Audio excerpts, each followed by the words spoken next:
everyone, welcome back to Mangastorian, where I just rant and rave about manga that I enjoy, either something that I want to catch you up on because I want to have a discussion about how much I enjoyed it, or doing our reading book club, where I talk about all the chapters in One Piece as I'm going through it. And there's a video that I've been kind of working on that I was going to put out to tie into My Hero Academia, and I remembered I hated it. Today I want to talk about the Dark Hero arc in the manga, and this is going to contain broad stroke spoilers for the storyline, because I don't want to recap it in that same manner, because what I want to do is tell you what I love about the Dark Hero arc and what I don't like about the Dark Hero arc. And this actually almost got me to stop reading the My Hero Academia manga because of the direction they were going with it. It was irritating, it pissed me off, and I just wanted it to get back to normal.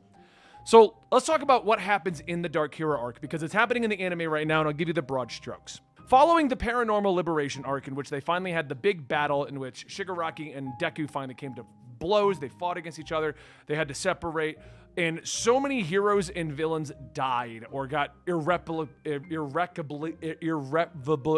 got really injured. Deku decided to just ditch everybody. And I'm going to explain why I like and dislike this, mostly dislike this, as we get to it, okay? The Dark Hero arc involves Deku picking up, I think it's like 6 months later or something along those lines. He has ditched Class 1A. He's no longer a part of all of that. He's now wearing the full hoodie.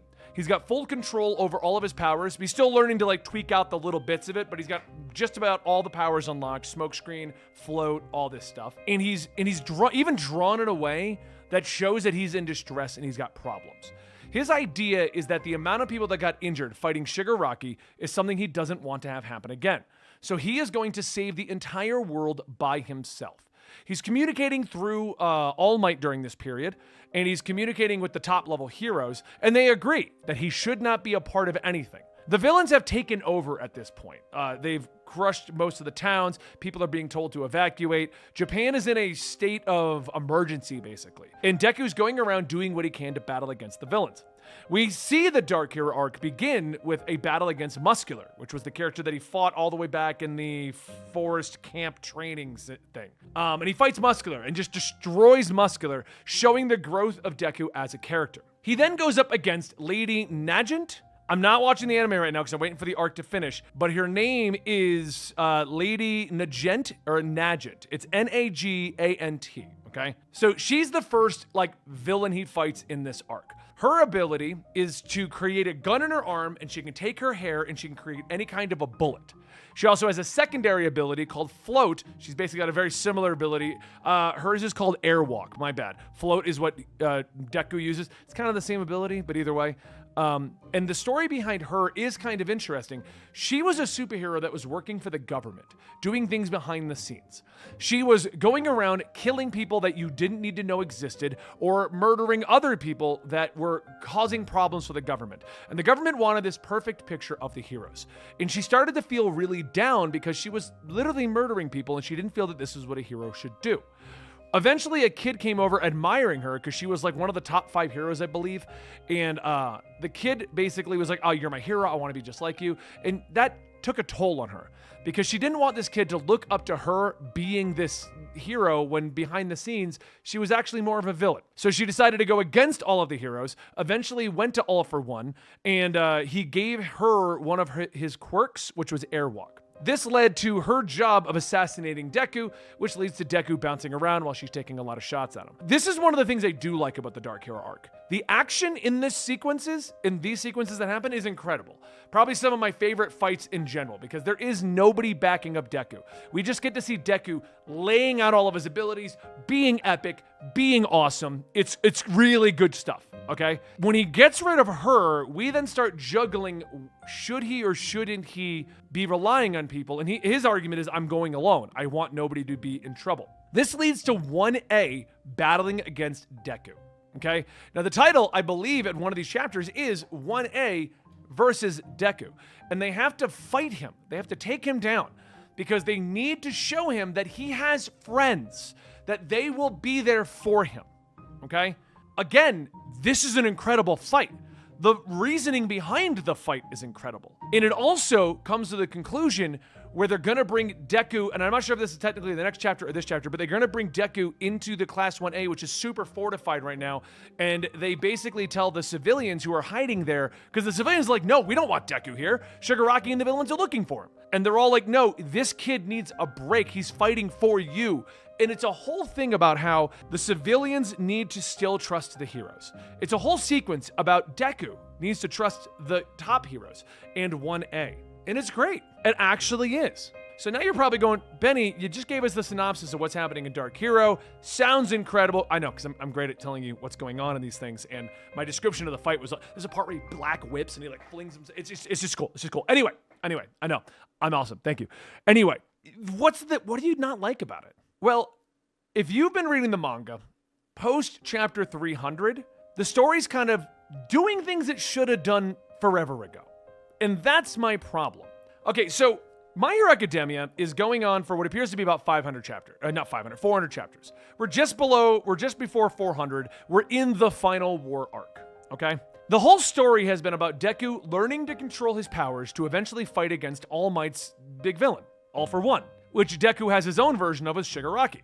We know that. That's the story. The way that these chapters all pan out at this point is basically filling in things that we need to learn that we never bothered to get to because we were too busy telling other stories. The point of this is that Deku feels that no one should get hurt, that he should be the only one to fight Shigaraki. My problem with the arc is it's such a twist for his character this late in the story.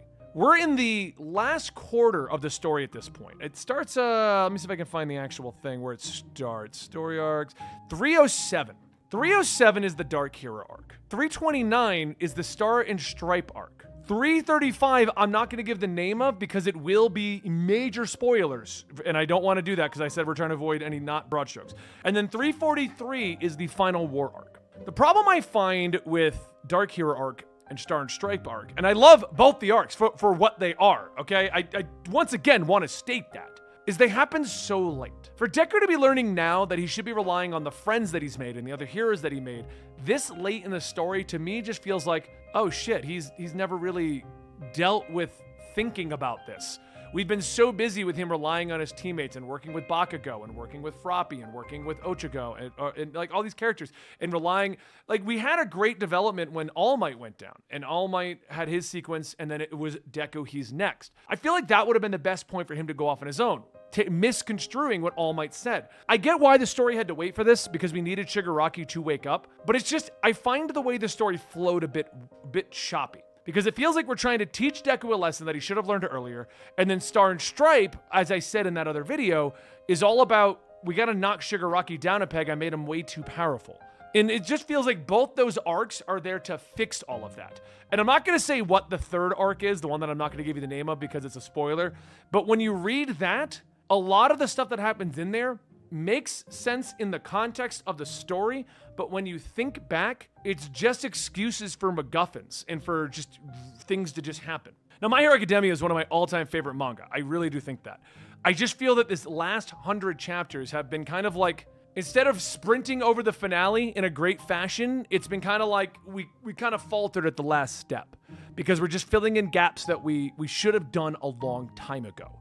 In the final war arc, honestly, I'm getting a little bored of. It's just going on for so long.